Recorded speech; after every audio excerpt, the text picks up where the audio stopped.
ಆತ್ಮೀಯ ಸಹೋದರ ಸಹೋದರಿಯರೇ, ನಾವು ನಿಮಗಾಗಿ ಒಂದು ಸಂತೋಷದ ಸುದ್ದಿಯನ್ನು ತಂದಿದ್ದೇವೆ. ಜನವರಿ 1ರಿಂದ 2025 ಸಂಪೂರ್ಣ ವರ್ಷಕ್ಕೆ 365 ಟಾಪಿಕ್ಸ್ಗಳನ್ನು ಹಂಚಿಕೊಳ್ಳುತ್ತೇವೆ.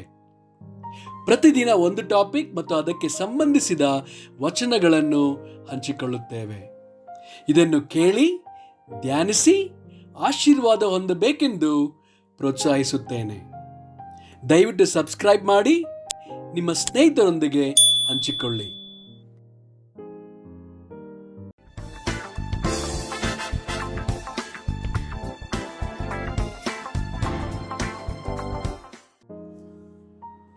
ಇಂದು ದಿನ 218 ಟಾಪಿಕ್ ಹಸ್ತಮೈಥುನ.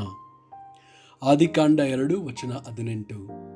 ಮತ್ತು ಯೆಹೋವ ದೇವರು, ಮನುಷ್ಯನು ಒಂಟಿಗನಾಗಿರುವುದು ಒಳ್ಳೆಯದಲ್ಲ, ಅವನಿಗೆ ಸರಿ ಬೀಳುವ ಸಹಕಾರಿಯನ್ನು ಉಂಟು ಮಾಡುವೆನು ಅಂದನು.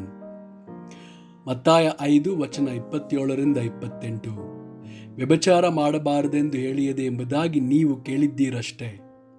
ಆದರೆ ನಾನು ನಿಮಗೆ ಹೇಳುವುದೇನೆಂದರೆ, ಪರಸ್ತ್ರೀಯನ್ನು ನೋಡಿ ಮೋಹಿಸುವ ಪ್ರತಿ ಮನುಷ್ಯನು ಆಗಲೇ ತನ್ನ ಮನಸ್ಸಿನಲ್ಲಿ ಆಕೆಯ ಕೂಡ ವ್ಯಭಿಚಾರ ಮಾಡಿದವನಾದನು.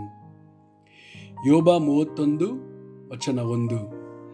ನನ್ನ ಕಣ್ಣುಗಳೊಡನೆ ನಿಬಂಧನೆಯನ್ನು ಮಾಡಿಕೊಂಡಿದ್ದೇನೆ, ಯುವತಿಯ ಮೇಲೆ ಹೇಗೆ ಕಣ್ಣಿಟ್ಟೇನು. 1 ಕೊರಿಂಥದವರೆಗೆ 6 ವಚನ 19-20.